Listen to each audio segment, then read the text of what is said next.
Right, I'm just going to quickly show the two array update functions. So the first one is the sprite update, which is not going to be used in Toadstone, but this is just a 2D sprite, so you can set the sprite index, the color, the position, that kind of stuff.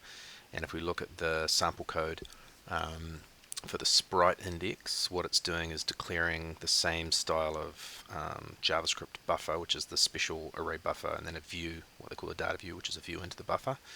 And then you use that to write the floats, and in this case there's a fixed format, so it's a 4-byte float for the x and the y, 4-byte float for the scale, 4-byte float for the angle, a 4-byte unsigned integer for the sprite index, and then a 4-byte unsigned integer for the color.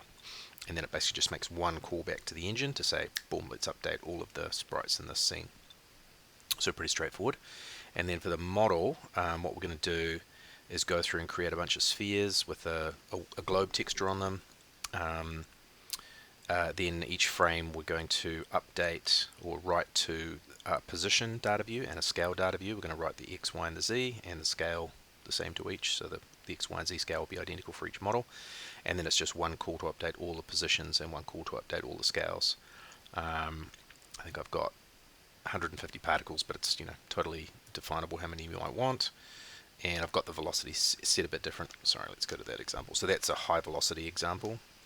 I've just slowed this down a bit so you can see it, and then as well when I rotate it you can see it's a proper 3D world.